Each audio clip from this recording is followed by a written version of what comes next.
Towa No Quon is a 6-part anime movie that was released in 2011. Towa and Quon are brothers, with Quon being the anime's main character. From the video title, you can already see that this is one of those savior kind of characters that want to redeem everyone. The anime opens with a group of armed agents chasing after a target. Soon we learn that the target is a young boy who has awakened his supernatural abilities. These powers are called larvae and are graded by the signal level they emit. The agency also sends some powered cyborgs after the young boy, and on seeing them, he panics and loses control.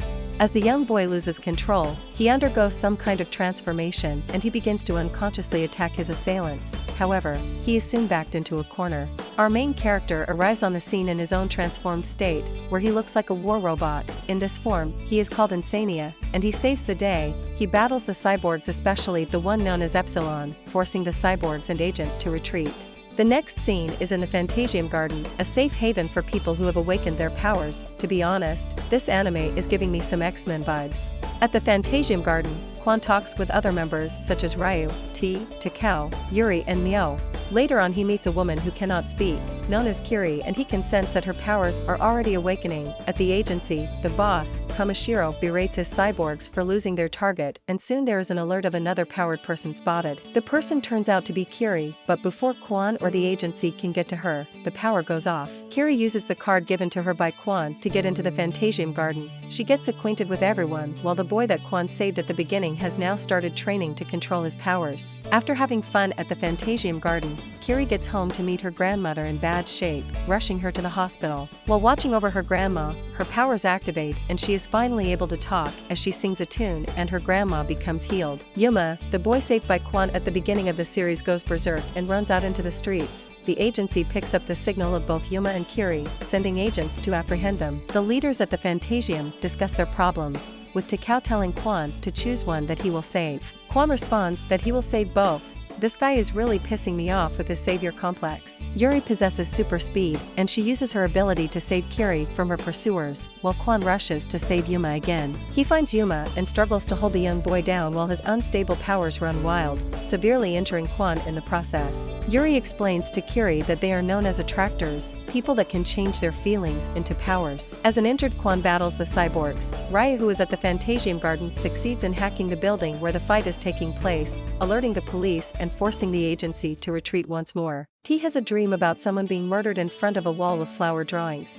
Later on we see that it wasn't just a dream, as the murder really did happen. T possesses telepathic abilities, and she can see a little into the future. The agency is known as Custodes, and they send out their agents to investigate the crime scene, and they soon realize that the murder was carried out by an attractor. In the next scene, we see Kiri using her voice to control sand while training at the Fantasian Garden. Quon, Yuri and Mio go to investigate the scene along with Mio's dog. Mio possesses the ability to speak with animals, but what makes this scene funny is the fact that she cannot speak to humans while communicating with animals, so seeing her bark at Yuri and Quon instead of talking was quite hilarious. Kamishiro is summoned by Ordo, the organization in charge of the Custodes, and he berate him for doing a poor job so far. Ordo is a group in charge of global order. Custodes receives a signal about an unregistered power awakening and immediately send out their agents. The awakening turns out to be a young girl with a powerful machine transformation. An intense fight goes on between the transformed machine and the cyborgs. Quon is on the way to the scene, but a choking smell draws him towards another direction where he sees a wall with flowers drawn all over. An explosion occurs. Quon rushes there to find that the awakened girl that had transformed into a machine had been defeated and killed by the cyborgs. Kiri meets a boy that can communicate with flowers. I just have to say that this is a pretty pointless power. The boy is named Kaoru. Kiri takes him to Fantasian Garden,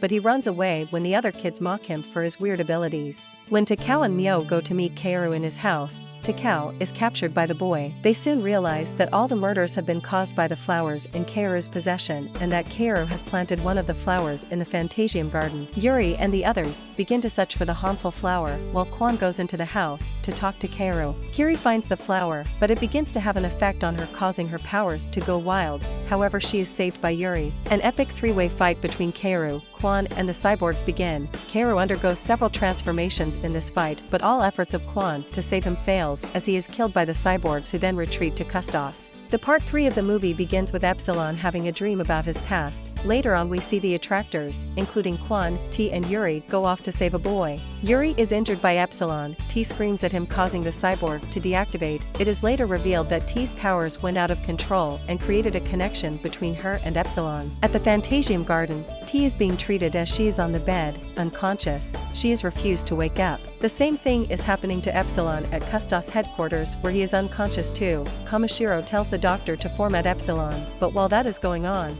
the doctor discovers that Epsilon is now linked to one of the attractors. Custodes decides to use that link to trace where the attractor's hideout is located, but Ryo gives some devices to Mio and Yuri to place at different locations to make the tracking more difficult. Quon decides to connect with T by touching her, and he lands in Epsilon's memory. While he is trying to convince T to come out of the memory, we see a flashback into Quon's life where we also meet his brother Towa. Custodes sends out some teams to destroy all the fake signals interrupting their tracking system. We keep on seeing several flashbacks of Quon and his brother, Towa. A lot of the flashbacks end with a scene of destruction, as fire raises everything around them. Soon, Quon realizes that he is reliving memories from his past, still connected to T. He enters another memory, a memory of the boy that they were trying to save in the beginning of the episode. He talks to T and Epsilon here, trying to convince them to break it, but the memory only fades away, showing a new memory of him, Quon, killing several people. In the real world, Yuri decides to take one of the devices that alters location as she is on the run. Custodes agent chase after her, and it becomes too difficult for her to escape. Takao comes to save her, but it only makes things worse as he was already injured, and so he can no longer teleport, meaning that Yuri has to carry him as she runs away from the cyborgs and agents. Takao is easily the most useless among the attractors. Imagine having the power of teleportation, yet he always fumbles. Now back in the memory world, Quon begins talking to T,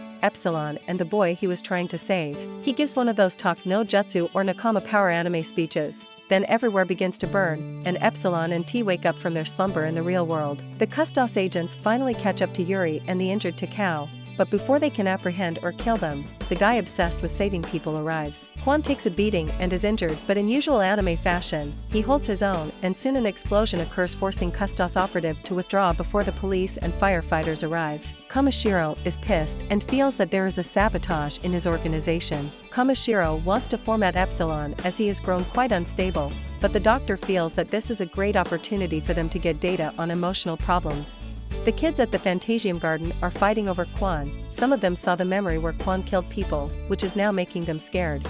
Quon discusses with Yuri, and we get to know that even though he looks like a teenager, he is over 1,000 years old. In Custodes headquarters, their investigations have yielded result. They now know that the place where the attractors live is close to them, even though they can't access it due to a force field. T is accosted by 3 thugs who try to take advantage of her. She makes them see each other's darkest thoughts, and they begin to fight, but they are soon killed by agents of Custodes. As the agents try to take T, Quon arrives in his Insania form and begins battle against the cyborgs. T uses her powers on Epsilon and his powers begin to go out of control. Epsilon's transformation is so cool here. He looks like Ghost Rider with the flames coming out of his body. It is soon revealed that Epsilon is an attractor too, as he starts giving off larva signals. Kamishiro tells the other cyborgs to destroy Epsilon, but Epsilon, whose real name is Shun, is saved by Quon. While there are protests from some other members, Quon takes Epsilon to Fantasian Garden, where they begin to treat him. Even a 5-year-old knows this is a poor plan. I wonder why these savior kind of MCs always make poor decisions.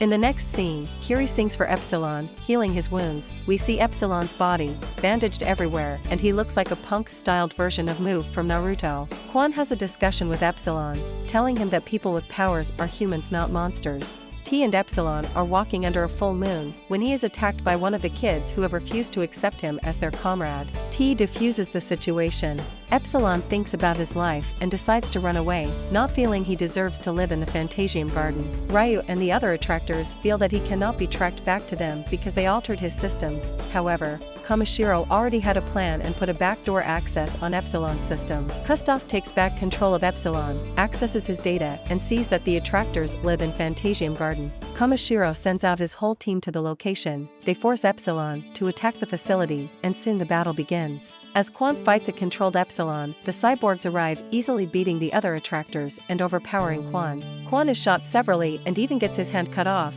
This triggers Epsilon, who breaks free from his control and transforms into his hybrid of Ghost Rider and Endeavor form. Nevertheless, before he can do anything noteworthy, Quon is shot in the head and seemingly dies. The cyborgs retreat while the whole place is bombed. The fifth part of the movie series begins with two members of the Japanese political class having a discussion with Kamishiro. One screams at him for orchestrating a bombing at the center of a city, but he arrogantly replies them that he only answers to Ordo. The members of Fantasian Garden walk through an underground alley to get to their location. Epsilon rises from under the rubble and escapes from the scene of the explosion. In the next scene, we see the attractors now living in an old woman's house. She seems to know who they are. An Ordo member, Konazuki, visits the Custodes headquarters and has a hostile conversation with Kamishiro. Kamishiro proves that he was responsible for the previous bombing that happened when they tried to apprehend some members of the attractors, and so Konazuki is arrested. In the next scene, members of the attractors wonder if Quon is really dead. They deliberate if to stick together or split up. Epsilon encounters some agents from Custodes and easily defeats them. He then engages in a fierce battle with the cyborg, Hizuru, but he is able to escape. Next, we see Kiri and T being chased by some agents. Custodes receives a larva signal and send more agents, but before they can capture Kiri and T, Epsilon comes to their aid and kills the operatives. Back in the Custodes headquarters, Kamishiro is interrogating and torturing Konazuki, asking him about something known as the Tears of Time. No cap, this is a whack name. Finally see Quon as he wakes up. It is now confirmed that he didn't die, but he is a strange place with things that look like ice and a boy trapped in something that looks like an experiment pod. How Quon got here, I really don't know. In the next scene, Konazuki manages to escape and we realize that he is the mole that has been working with the attractors. Kiri and Epsilon arrive at the house where the attractors are staying, and they are welcomed as Epsilon is now seen as their friend. Konazuki goes to where Quon is, but Quon attacks him before he can explain himself. Kamishiro soon arrives with some agents. Unknown to Konazuki, he was followed. Kamishiro explains to them that the cyborgs have gone to the old woman's house to finish off the other attractors, forcing Quon to run away and try to save his friends. Kamishiro begins to confess that the boy trapped there is Quon's younger brother known as Towa, and he possessed exceptional powers that could cause a great disaster, so he sealed himself about 1,000 years ago to protect others. All Konazuki's efforts are thwarted as Kamishiro finally shows that he has powers too, powers that enable him to take someone else's abilities. In the house, we see Epsilon fight several cyborgs. When he is about to be overpowered, Quon arrives and joins him. Soon Kamishiro arrives there too and traps Epsilon and Quon. He tells the attractor kids that he is one of them and is here to save them. Takao and some kids end up going with him. The anime takes us on a historical ride. We learn that long ago almost everyone had powers, but it all changed swiftly as more people didn't have powers, and soon the majority without powers hated and feared the clans with powers. Konazuki, Quon and Epsilon think of a plan to save Towa. The kids taken by Kamishiro begin to doubt him, feeling that he has locked them up in a cell.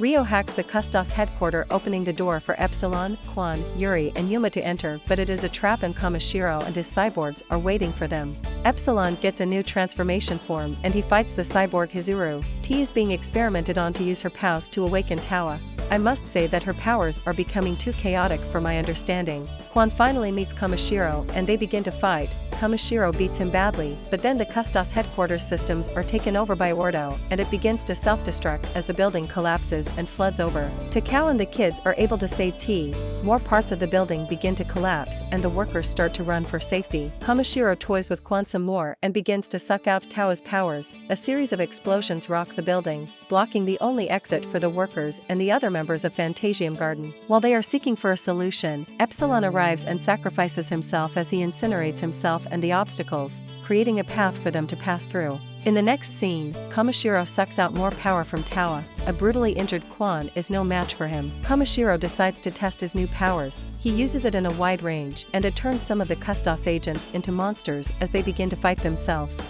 We see a persistent Quon rise up again for the umpteenth time as he transforms this time. I know it's kind of feeling like Dragon Ball with all the transformation, but I must say that the transformations are so cool and it is the best part of the show. In this godlike form, Quon is basically untouchable and he strips Kamishiro of all his powers, turning him into a regular man. Quon doesn't kill him, as he wants to change from being a killer. The whole place explodes and we cut to a scene of Ordo declaring that they will create a new world order. The attractors are all safe and the anime comes to an end.